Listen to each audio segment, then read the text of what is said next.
TV comme ni ñu koy defee saa su ne ñu am nag un immense plaisir di recevoir ci entretien spécial bi ñu leen jagleel Elimane Aby Kane nekk njiital think tank boobu di wuyoo ci Lex Africa nekk également un expert en gouvernance et développement international moom nag fa lañ fas yéene àndal tey ci waxtaan bi comme niñ koy defee saa su ne jukki lépp lu gën a fës ci actualité nationale rawatina nag actualité politique bi mais laata nag ñuy dugg ci détails yi Elimane dama lay nuyuwaat bàyyi la nga nuyoo ak internet Sénégal c'est lay seetaan actuellement.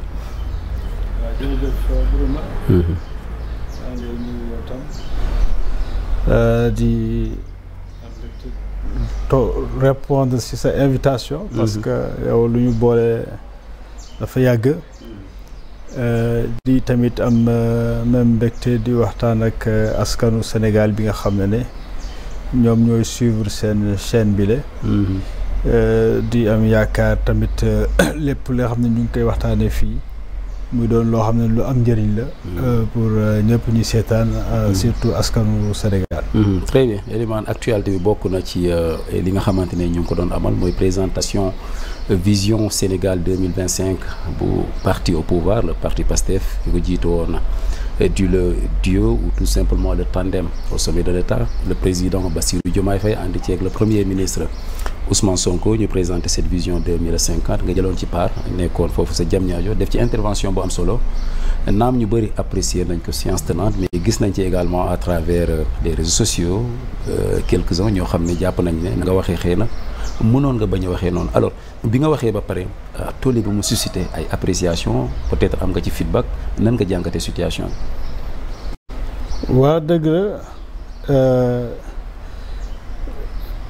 xam nga man dañu ma invité.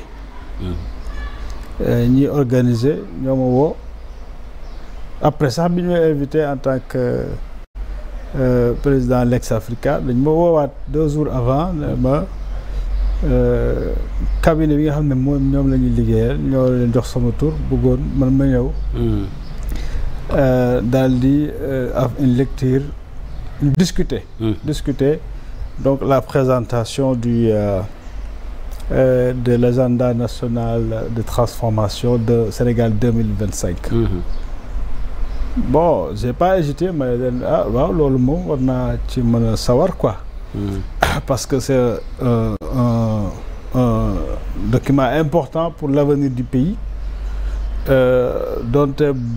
bokkuñu ci nuñ ko doon nafaree naa ci sawar ñëw wax ci la laaj xalaat. ki may invité sax mu ngi naan mais vraiment sans complaisance et tout. ma ne ko loolu de jarul sax nga ko si yokk parce que man moom xaw ma di def ak complaisance. xaw ma ko man bindewuma noonu. donc j'ai demandé au moins d'avoir des documents avant ñu dem foofu ce qui n'était pas apparemment possible parce que il voulait éviter ay fuites di am comme c'était le cas nee nañu ci le premier document SND. Après ils ont accepté de me donner un document en copie hard donc en papier. Mais la veille presque vers 21h yooyu lañ ma ko andil. Donc ma lire ko daal di dem donc su ma demee effectivement déglu naa présentation yëpp après ñu woo ma panel. waxoon nañ ma ne panel bi aussi premier ministre. la présidence ñoom ñoo la invité woon pour la précision. Non c'est exactement un conseiller spécial du PM. du premier ministre Ousmane Sonko. du premier ministre. moom woo mu ne ma cabinet performance ñoo ko jox sama tur. alors donc ba ma dégloo intervention yëpp dañ ma woo pour ma def benn liggéey boo xam ne mën naa ko def. moom laa def. ma def ko sous l'angle de ma spécialité muy la gouvernance donc wax leen li ma xalaat d'abord sur la forme démarche bi et tout. Parce que loolu dafay leer ñu koy dafay important ñu koy leeral. balaa ngay dugg ci fond bi. léegi ensuite sur le fond aussi j'ai fait quelques commentaires je pourrais pas traiter le document entièrement parce que temps bi mayewu ko woon. mais également je suis resté document la boo xam ne c'est un résumé en réalité qu'ils ont donné, hein, parce que ligne présentée, ils n'ont pas donné tout le document. Donc on n'a pas lu tout le document, même si le SND qui avait fuité aussi, c'est des documents. Donc, mais finalement, ce qui a été distribué le lundi, moi, un document de 20 pages, c'est résumé. Mais est-ce que ça permet, donc après de continuer, d'avoir une lisibilité qui est vision? Oui, bien sûr que ça donne des informations précises sur la vision, des éléments même sur comment le master plan doit être fait, et également même sur, voilà, sur ça et sur les SND. Donc, ça donne des éléments, mais pas très, très précis. Hein? Mais ça permet d'avoir une vision globale de cette vision. C'est pour ça d'ailleurs j'ai dit au président que l'immédiat moi, il présente il partage avec nous sa vision. Sa vision. Mais li ci des pareegul. Master plan bi mënuñu wax ne pare na déjà. Ensuite SND bi. Donc il faut déjà il y a des problèmes sur le document même qui est présenté, sur les données, avec la présentation de l'analyse des données, il y a une courbe. Donc yooyu xam naa ni ay économistes dinañ ci mën a ñëwaat jukki ko, mais donc ça ne peut pas être un document final de la vision Sénégal, voilà, parce que quand même ça mérite d'être retravaillé. boo ne liggéey bi des na parce que bokk na ci li ñu gën a jàpp foofu nga ne liggéey bi des na concrètement lan nga bëgg wax foofu ci document bi la wala ci ñoom li ñuy projeté wu. ñaar yëpp c'est-à-dire ci liggéey bi ni ñu ko defee ak ci document bi. Ce que j'ai fait remarquer, moi, le document qui m'a été donné la veille, le lendemain, les chiffres importants changé. Et puis changement, il y a changement, le document, il y a des chiffres qui changent. Oui, bien sûr. Veille. Bien sûr. La veille, avec bien présenté. D'ailleurs, avant ça, j'avais montré au consultant ak ñeneen ñi toog foofu am na yenn yoo xam ne peut-être ay erreur la faut def 5% nga def 15% nga def 5%, mais après on s'est retrouvé que dans la présentation ils ont mis 10%. mais lan moo mën a expliquer loolu justement loolu moom mooy jaaxal nit ñi, c'est-à-dire que moo lay wan c'est d'abord un indice indicateur pour dire que le travail n'était pas fini jusqu'à la dernière minute. Parce que quand même yooyu changement mënul am ci 24 heures sur une modélisation sérieuse. Dégg nga donc ak yeneen chiffre yoo xam ne sur le nombre de techniciens formés, tu peux pas partir de 400 000 à 5 millions. C'est énorme. Alors donc il y a d'autres choses. Dans le texte il y a un chiffre sur le PIB par habitant, 1665, et dans le texte il y a 1750. Donc c'est des incohérences. Le travail n'a pas été fini, et puis il n'y a pas une relecture croisée. Et même, je me demande s'il y a une lecture d'économiste sur le document qui a été présenté. Ils ont tenu à le présenter, ce set-là, alors qu'ils n'étaient pas obligés. Oui. Et ça veut dire que, comme nous en tout cas, nous faisons l'opposition, nous piloter à vue pour nous présenter. Bon, je ne peux pas piloter à vue parce que je ne peux pas juger de ça. Moi, je parle sur la base des faits, les faits constatés. Lola, je parle de ma analyse Bob. Le travail n'est pas fini, il faut le refaire, mais également il faut le refaire dans une approche quand même inclusive. Parce que, comme nous l'avons dit, nous devons partager avec les acteurs. Ils ne demandent pas à être payés, ils ne demandent absolument rien. Ils vont juste contribuer sur un travail parce que nous avons impacté le Sénégal sur les années à venir. N'importe quoi. Ça doit être un travail très bien fait. C'est ne serait-ce que par la critique qui contribue à ce que ce travail-là soit amélioré. Et donc je les ai invités sur certaines questions techniques, stratégiques qui ne sont pas toujours tranchées dans le débat, à ouvrir les discussions, par exemple sur les questions des leviers monétaires, de financement, du développement. Il y a tellement d'économistes qui travaillent sur ces questions-là. Mais qui sont dans des contradictions, donc dans le débat. Mais il faut organiser ce débat à l'interne. On n'a pas besoin que ce soit un débat public, mais il faut au moins un débat à l'interne entre spécialistes pour permettre aux autorités de faire des choix. Mais si tu vois, sinon il y a quand même des incongruences qu'on peut noter entre le discours de souveraineté, le discours de changement de paradigme et le document qui a été proposé. Non, vu comme tel, est-ce que le document qui vient proposé, c'est un document rassurant globalement? Non, la vision est bonne. La vision est bonne. Moi, le président, sa vision, machallah, partage. Mais tu veux un pacte national avec les Sénégalais, il faut le faire avec les Sénégalais. Donc tout ce qui reste, les modélisations économiques sont à revoir. Il y a des choses qui ne sont pas exactes. Il faut le faire avec les Sénégalais. Ça, parce que nous liguons avec des personnalités étrangères ou bien qui vision il faut le faire avec les Sénégalais. Oui. Est-ce que nous avons fait Sénégalais? Non, parce que même l'expertise, c'est l'expertise nationale. On est content sur ça. Quand je dis il faut le faire avec les Sénégalais, moi, ce que j'ai dit là-bas, c'est-à-dire qu'il faut une approche inclusive des parties prenantes et des acteurs du développement économique du Sénégal qui sont là. Mais il faut les impliquer dès la conception. Parce que c'est ce qui permet l'appropriation et ce qui permet également en même temps de mobiliser les citoyens autour de la vision. Et ça, je pense que le président l'a compris parce que quand j'ai lu le communiqué du Conseil des ministres du mercredi, il a effectivement demandé à ce que l'implémentation se fasse avec les parties prenantes, etc. Donc il a quand même demandé à ce que les gens retournent vers les citoyens pour cela. Alors, Eliman, intervenir, le président, le premier ministre, est-ce que tu réponses de nous fournir par rapport à ces inquiétudes, à cette satisfaction? Oui, par exemple, les réponses du PM, du Premier ministre. Ouais. Je pense que j'ai vu de la réceptivité à son niveau. Mais il a son style. Oui, il a son style. Il a son style et je pense qu'il est tout le temps dans l'action politique. Parce que quand il parle, à chaque fois, il parle aussi à ses militants qu'il remobilise.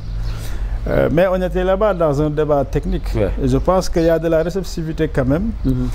sur certains aspects. Parce que déjà le fait qu'il dit que oui, le document est provisoire, c'est important. Ce qui est provisoire, moi, c'est exactement la même chose que j'ai dite. Alors donc ça veut dire qu'accepter effectivement, il faut que nous continuions les qui travaillent, qui document. Il a aussi évoqué la question à la suite d'ailleurs d'autres ministres sur le levier monétaire. J'ai compris que lui aussi, il n'est pas sorti de cette perspective d'utiliser la monnaie d'une certaine façon. Et quand il dit qu'on ne peut pas tout dire, je comprends cela, parce que c'est des questions, c'est vrai, stratégiques et sensibles. On n'est pas obligé toujours de dévoiler sa stratégie, parce que il y a beaucoup d'enjeux autour, et il y a beaucoup également d'acteurs qui sont là, qui veillent au grain et qui veulent maintenir le système tel qu'il est, n'est-ce pas? Donc ça aussi, on peut le comprendre dans la réponse du Premier ministre. Mais tout cela, il est entré dans le débat, il est revenu sur les points que nous avons posés, et donc je pense que ça, c'est de la réceptivité, tout simplement. Et je crois que là où je ne peux pas être d'accord avec lui, et beaucoup d'autres aussi qui interviennent dans le domaine de la gouvernance du développement, c'est quand il dit que voilà, on ne fait pas de la co-construction. Alors que même ce qui était en train de se faire ce jour-là, c'était de la co-construction. Le consultant, qui est au Sénégal, c'est de la co-construction. Ouais. Les réunions qu'ils ont eu à faire, c'est de la co-construction. Donc ça, on ne peut pas le dire comme ça. Il y a de la construction, mais il faut améliorer la qualité de la co-construction. Mais lui-même, il n'est pas sorti de la co-construction parce qu'il est là-dedans. Il a même théorisé avant, n'est-ce pas? Donc ça, je pense que c'était peut-être un écart de langage, mais en réalité, tout ce que l'État fait ici, sur plusieurs choses, sur plusieurs aspects, au niveau sectoriel, mais c'est de la co-construction. De la co-construction. Beaucoup de politiques qui sont aujourd'hui, des lois qui sont votées, des réformes. Ouais. Moi, je te fais des rappels, par exemple. Toutes les réformes, par exemple, qu'on a eues dans ce pays en 2012, sur la gouvernance, création OFNAC, déclaration de patrimoine, tout ça là. Même la transposition directive de l'EOMA qui a donné le code de transparence. Mais ça, c'est un travail de plaidoyer de la société civile. Qui a abouti à ça. La société civile qui a abouti à ça. Donc, beaucoup de réformes qui sont faites dans ce pays-là sont des réformes élaborées sur la base de cette co-construction, c'est-à-dire cette collaboration technique entre les décideurs et les autres parties prenantes comme le secteur privé, comme la société civile. Donc ça, je pense que c'est une erreur. Et je sais que lui-même, il n'est pas dans cette perspective-là de s'enfermer et de faire les choses seul. Parce qu'en fait, si on évoque la légitimité du politique, c'est vrai que la Constitution dit que les partis politiques concourent au suffrage des Sénégalais, mais aussi les candidatures indépendantes, mais ça ne donne pas l'exclusivité de la gouvernance. Très bien. Élément, qui 7 mois à la tête de ce pays-là, en termes de gouvernance, ce que l'opposition dit ça et là, alors, vous êtes expert en termes de gouvernance sur une échelle de 1 à 10, bonne note nga leen di jox. C'est très compliqué, mais moi je donnerais 5 la moyenne. Ouais, parce qu'il y a quand même des choses qui ont été faites. Mais c'est le problème, moi, la dernière fois, parce que moi, apprécier la gouvernance, donc apprécier à plusieurs femmes éléments qui convoqués. Le premier élément, c'est le cadre légal, donc c'est le cadre juridique, c'est-à-dire les lois et règlements que nous mettons en place. Sur ce plan-là, on a fait beaucoup d'efforts. Le Sénégal a quand même un cadre juridique acceptable de façon générale. On a même des champions quelque part à ratifier des conventions, etc., à mettre en place des textes anticorruption, etc. Mais là où on pêche, c'est surtout dans la définition de politique claire. Oui, parce que sur plusieurs domaines, par exemple, on a des codes, mais on n'a pas de politique. Je prends par exemple les ressources naturelles. On a des codes qui ont été remis à niveau. Le code minier en 2018 et le code pétrolier en 2021, je crois. Voilà, juste avant les élections. Avant les élections. Voilà, 2015 code minier et puis 2021. Voilà, donc c'est pour dire que il y a beaucoup d'autres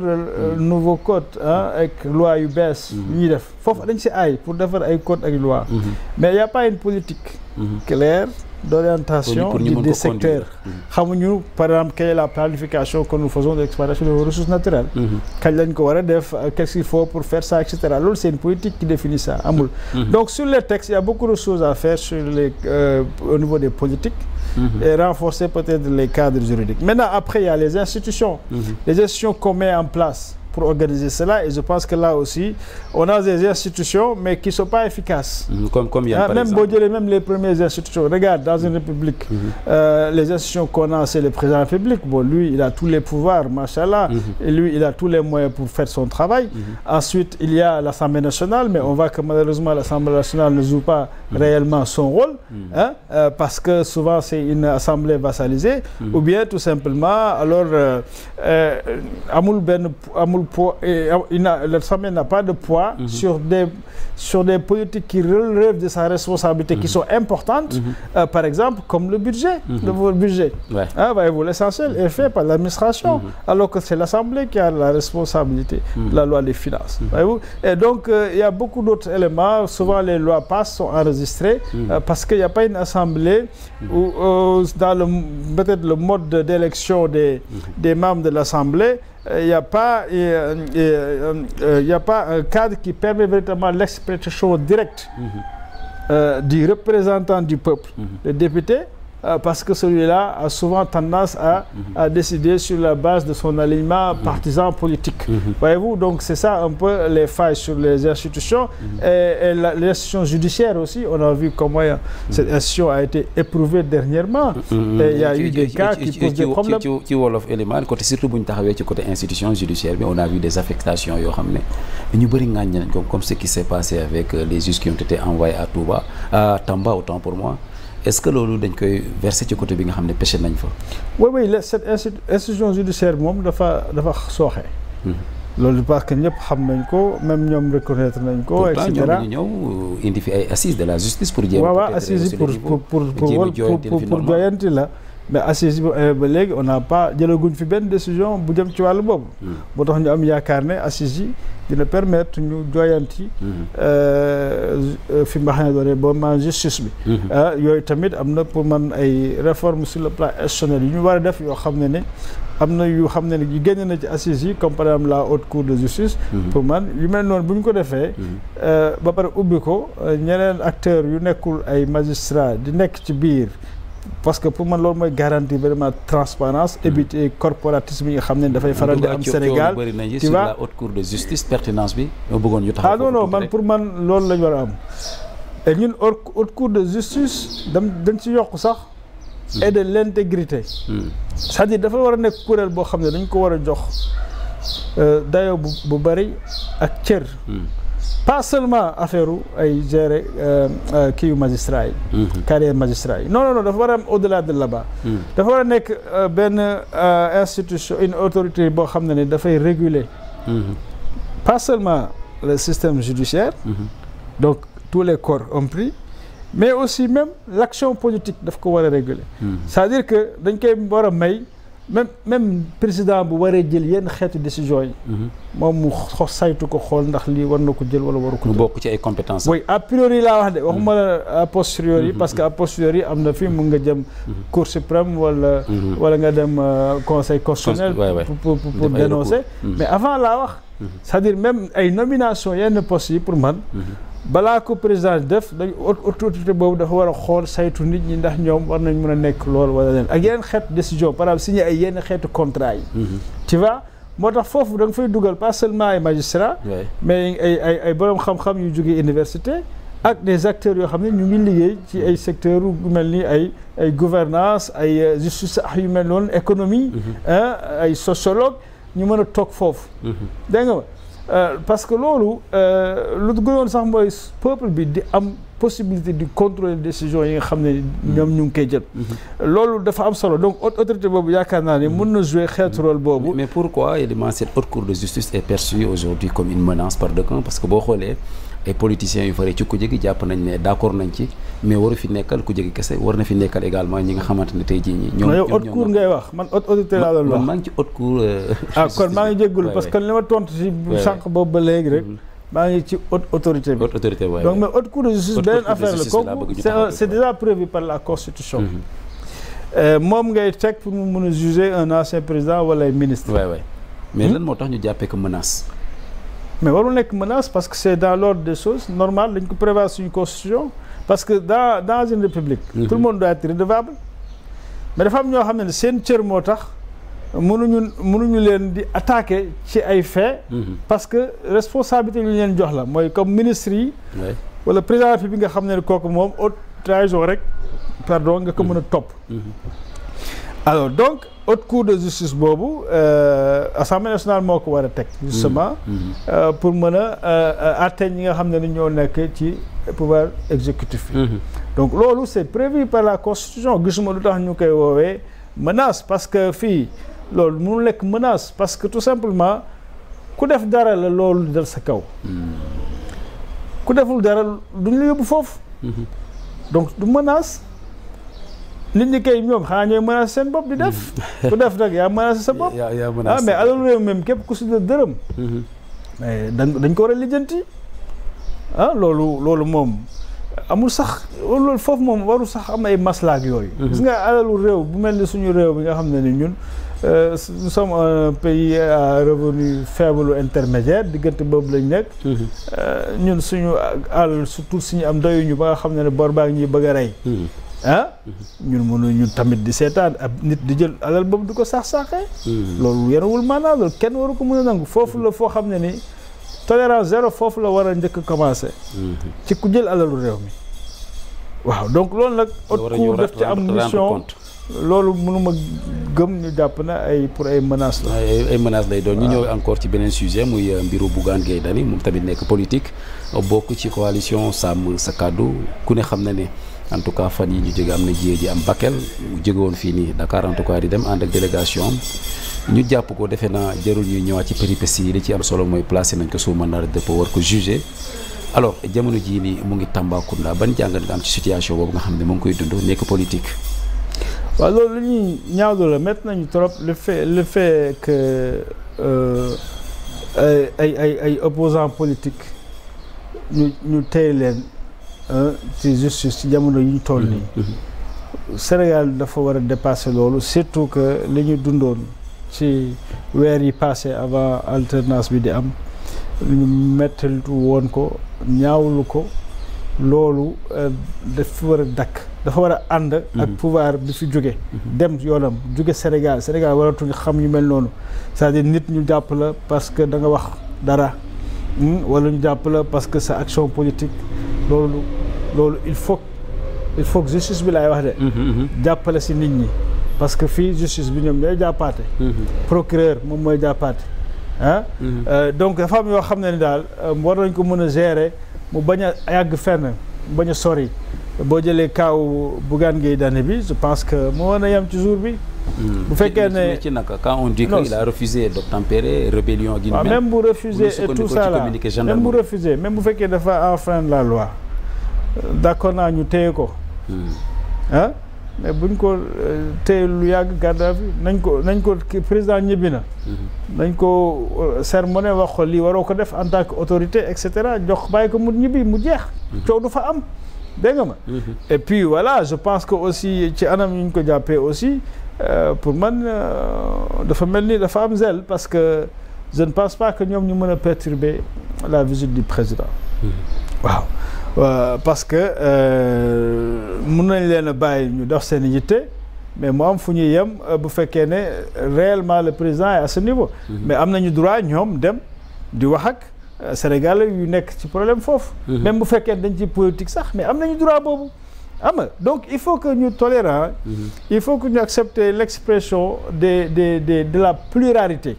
waaw nit ñi nag di bës seen xol tuuti di nangu mais surtout yow loo xam ne ni bu fekkee ne da nga ko dund xam nu mu mel yow war nga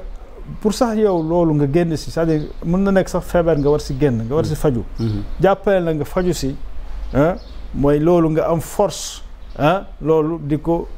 ko baale c'est-à-dire doo nekk ci posture damay faju parce que posture fayu ku si nekk rek yow sa feebar du wër mais boo ko dépassé nga xam ne ni lii normalul Sénégal adduna bi yëpp xam ne lii normalul andi seeg yow ne leen lii normalul mais yow da nga jël hauteur mooy nga ne lii dootu fi am. est-ce que vous parlez d'Ousmane Sonko nga xam ne moom mooy premier ministre parce que li mel nii bi mu amee ñu bëri moom lañ joxuñ baaramu tuuba comme quoi que moom moo nekk derrière gis nañ ñi àndoon ak Bougane Gueye Dany jàpp nañ ne Ousmane Sonko moom moo jàpp. non man mënuma wax ne Ousmane Sonko moo wax jàpp leen. mënuma ko wax donte moom am na autorité à travers le ministre de la justice ak actionner le procureur am na ko. parce que suñu laa moo leen ko may procureur mun na autosaisir procureur mun nañ ko actionner n'est-ce pas mais jàpp ma ni moom moo ko def mais li may wax c'est valable pour lui mais c'est valable pour ñëpp aussi ñi nga xam ne ni ñoo ngi àndoon ak moom ci xeex bu metti boo xam ne ni ñun ñëpp gis nañ ko am na lu ñu ci dund loo xam ñun duñ ko wax tu vois lam duñ ko wax mais ñu bëri dund nañ ci lu bëri mais il faut que nit ñi am capacité de dépassement xam na ni loolu moo tax ñoom tey jii nii ñu nekk ci pouvoir bi kon yàlla lijjanti na affaire bi donc nañ mel ni yàlla ku yaakaar ci yàlla baal la yow waruloo hésiter pour baal doomu aadama parce que yaa ngi yaakaar baal yàlla ci li ngay def yow ah donc je pense que bu ñu gisee affaire yi noonu rek ba pare dellu suwaat ne Sénégal ñun yàlla moo ñu boole ñu nekk benn askan ñu nekk ay Sénégalais kenn choisirul du fii ah dégg nga ba kon dañoo war a xam ne ñun ñëpp benn lañ bëggante suñu biir joxante cër nawante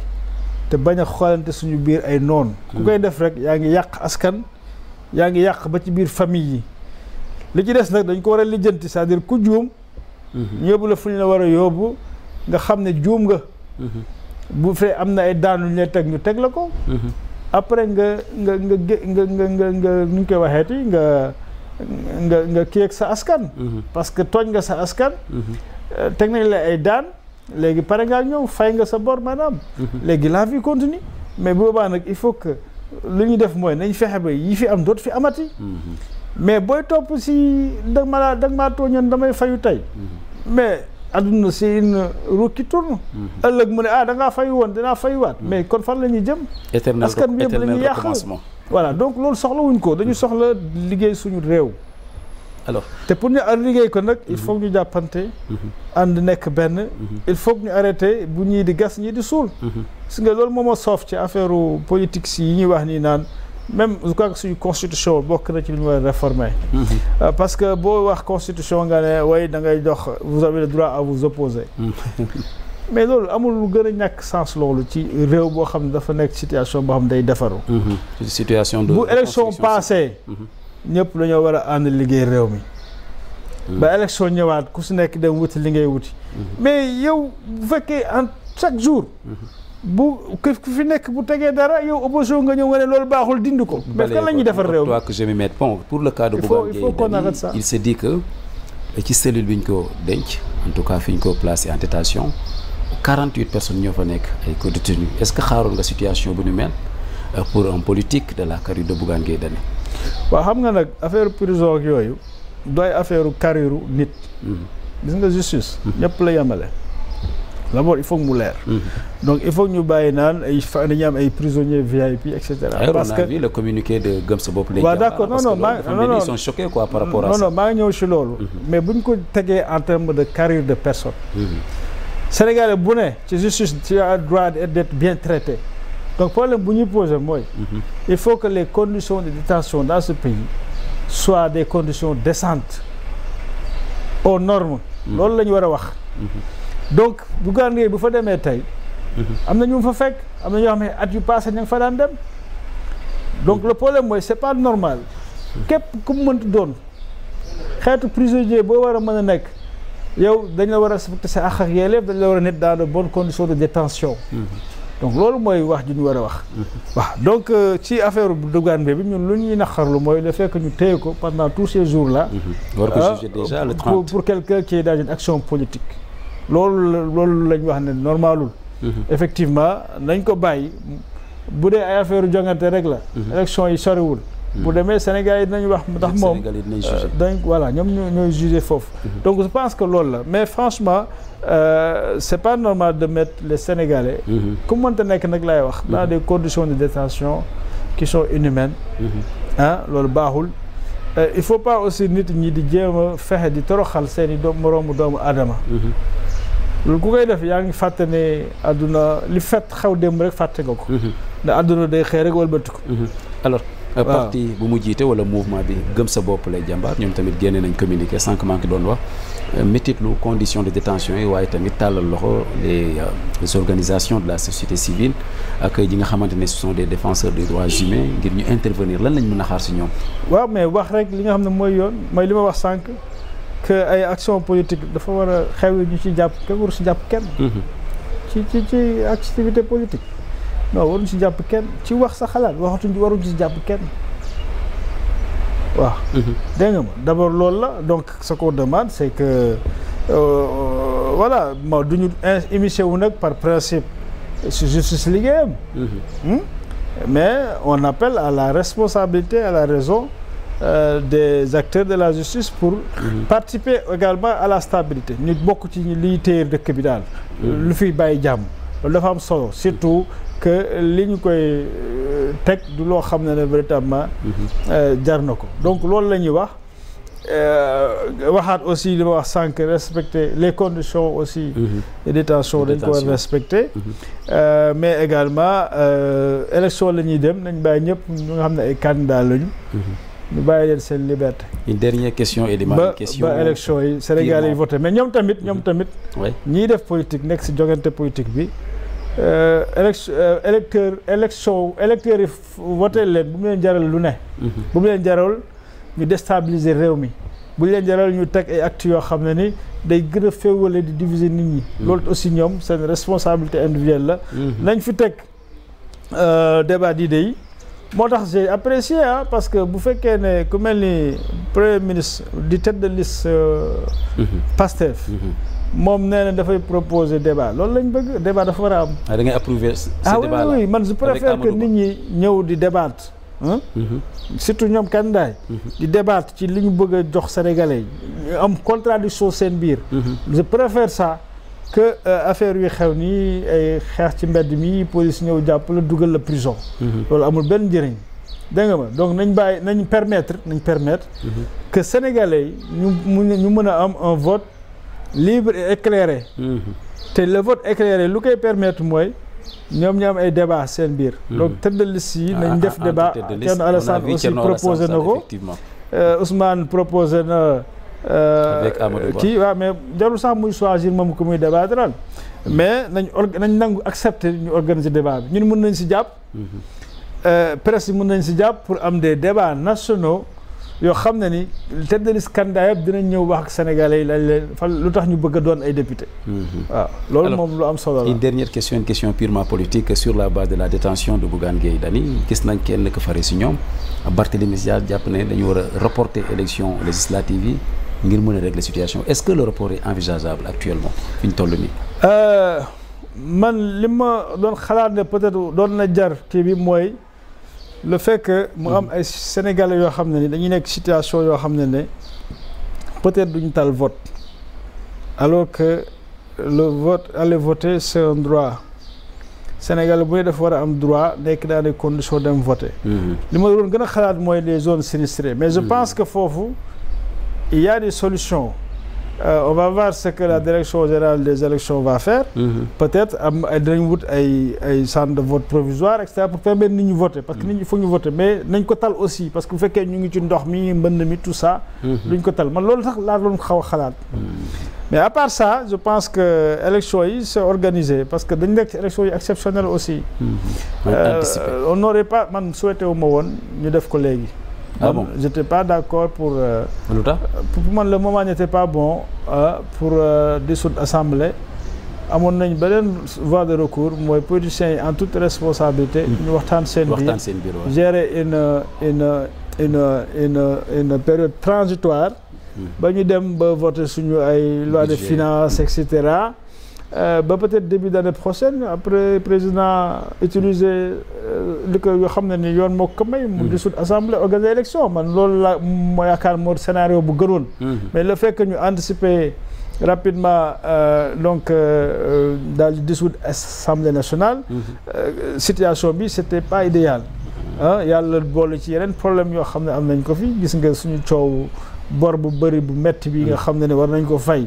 mais loolu doy waar la alors donc yooyu yëpp nga ci dugal ay élections yu dul jeex ça va pas donc mais comme am na tey jii nii je pense que loi bi daf ko organiser parce que date bi ñu ngi ko war a fixer comme ni ko président defee à partir de date bi mu dissoudre assemblée mais war ko def ci au minimum 60 jours au maximum 90 jours amaat na peut-être une marge pour rester dans les 90 jours pour reporter peut-être mais du yàgg ay un mois de plus et cetera mais est-ce que voilà donc mais daal c'est pas des raisons politiques ou politiciennes ñoo war a tax ñuy reporter élection parce que élection ma fàttali ko politiciens yi ñoom moomuñu ko ñoom ay candidats rek lañu mais askan wi moom élection parce que élection mooy moment bi nga xam ne askan bi dafay am possibilité dem tànn président wala tànn ay député comme c'est le cas mais ñoom politiciens yi moomuñu ko il faut ñu xam loolu merci beaucoup Elimane temps bi jeex na ma bàyyi la nga tàggatoo waaw di gërëm sant rek xam nga dëkk bi léegi wax fii dafa neexul parce que da ngay wax mais c'est normal aussi ku ne am nga liberté et interpréter apprécier mais li am solo rek mooy ñun suñuy wax ñun man su may wax leen nag laa ci wut lan moo ci amal njëriñ sama askan lan moo ci njëriñu Sénégal bi ñu bokk loolu rek la man sama bopp xam naa ne man je suis incapable far mënuma ko dama ko mënul c'est-à-dire lu tax mënuma nekk ci parti politique mooy man mënuma far c'est-à-dire far ci benn camp contre beneen camp non non man la ma jàpp mooy parce que dégg naa sax nit ñi di ko wax naan fii ku ne am na fooy far man damay non non da ngeen loolu la ñuy wax il faut pas généraliser am na ñoo xam ne faruñu fenn man élection bi am mën naa bañ a sax dama woote parce que su ma fekkee damay woote damay defee analyse yu bëri soo ko ne sama carte fii laa koy dugal c'est un peu fastidieux. Non non mais xaw ma ko je te dis faire ces analyses voilà mais noonu la war a demee sax man j'essaie de faire un vote libre et éclairé loolu la loolu te man pour man Sénégal yëpp noonu la war a demee mais kii laa faral kii moom a neex moom laay voté par A ou B mu def lu baax wala mu def lu baaxul moom la non man new ma si yooyu donc man c'est pas ce qui m'importe donc parce que coow yi léeg-léeg nga dégg coow yu bëri am na ñoo xam ne dañu xamul rek moo tax ñuy wax tout à fait mais yooyu nag boo yow du la sonal parce que xam nga ni kii ñàkk xam la mais bés bu xamee dina changer avis donc lu am solo daal mooy loolu Sénégalais nañu xam ne ni Sénégal moo am solo ñun ñëpp ku su nekk nañ jël Sénégal teg ko ci kaw lépp te lépp lu ñuy def ñu jiital ci loolu ginnaaw suñu borom kay parce que jiital yàlla ci lépp lu ñuy def ak li nga xam ne ni mooy njëriñu askan bi jóge ci suñu jëf loolu daal moo am solo loolu moom lay tàggoo ci askan bi merci beaucoup di la sant di la gërëm Elimane Abi Kane nekk président du think tank Lex Africa nekk également expert en gouvernance et développement international mbokk yi ñu ngi leen di jox dig daje ci beneen entretien spécial fii ci Sénégal 7 jaa ngeen jëf